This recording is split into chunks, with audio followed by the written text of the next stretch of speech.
Hello, welcome to rockacademy.com. My name is Mr. B, and you are watching our first video we have ever made for our new guitar instruction online site.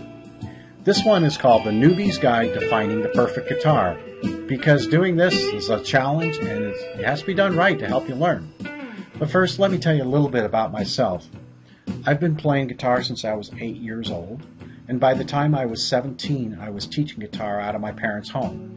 And here I am 4 decades later, still teaching, still passionate and crazy about guitar. I consider myself a singer-songwriter.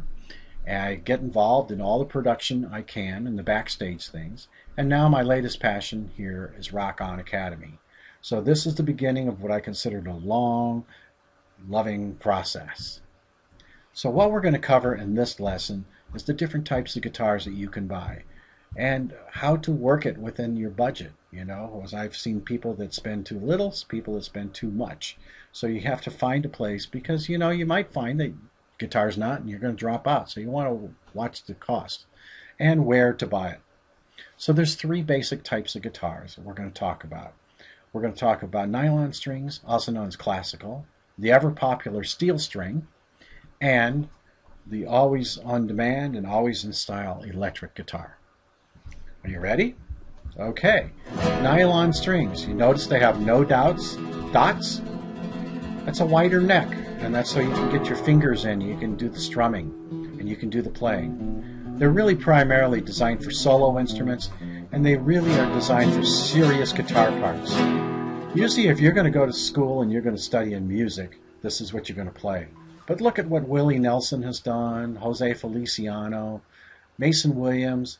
Merle Anderson is a contemporary that's one of my favorites. But it's for serious students of music will like the nylon and will study it to go through there. It's also used for Latin, Spanish, flamenco.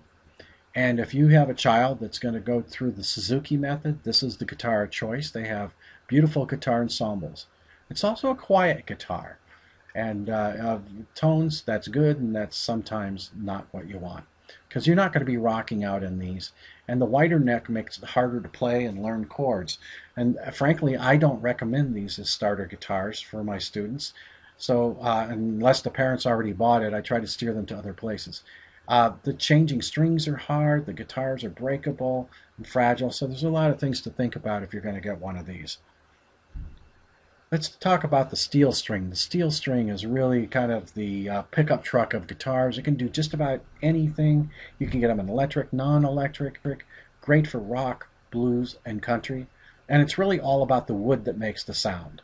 A good guitar will improve with age.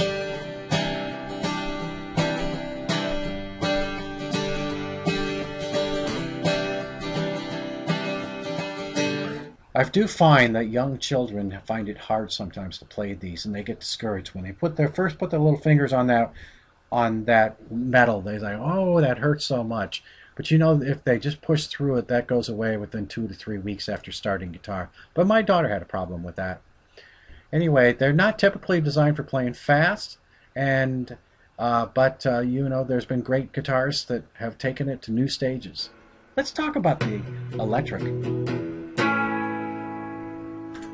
The electric guitar is easier to play, and you can play it faster, and it has a narrower, long neck, which makes you do a lot that you can't do in any other guitars. And because of that, it's very motivating. And sometimes when I have students in a slump, I'll switch them to electric, and it works every time.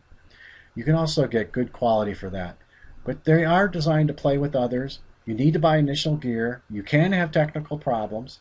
People are going to ask you to turn it down, and it's an addictive, expensive habit, but boy is it fun. There's other things to keep in mind about all guitars. They're left-handed and right-handed. Now left-handeds, I've seen them play it upside down, but it is something to keep into consideration that you may, before you start playing, you have to figure out what you are. Other important considerations for our little tykes, we have half size and we have 3/4 size. So if you're a little tiny, a big guitar might be a problem and get in the way of learning. So you have to get something that right fits to you. The traits of a good guitar, there's a couple things you can do. What I like to do is I like to press down at the 12th fret, that usually has double dots, and hit it while open.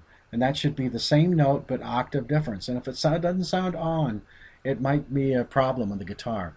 Also, the tuning head should go tune smoothly and not resist too much.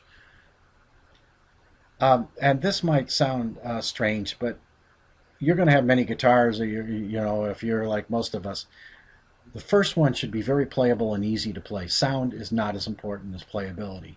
You'll be able to get, and with electric you can always do other things, but don't get too caught up in the sound where you have a guitar that's hard to play.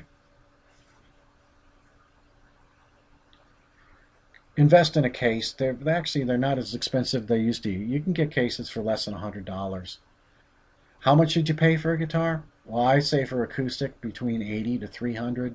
Electric guitars between $100 to $300. Amplifiers $100 to $300. You should be able to get a good package deal on electric for about $250. And again, this is just guidelines. You want to pay more, you can, but it's not necessary. Used guitars can be good, and I like used guitars, but you really need to have an experienced guitarist help you check one out. Where to buy?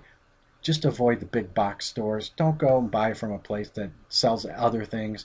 You got to go to people that specialize in music. And you have local stores and you have internet. I have an Amazon affiliate site that I've picked out guitars that I think are good starters, and you can go to that. It doesn't cost any more than if you go into Amazon, but that small percentage I get for my site is what pays to keep mine open. So I appreciate if you take a look, and if I can help you, that's great. Well, thank you very much. I hope that's helped, and rock on. Send me a message, visit my site, and drop me a message once you get there.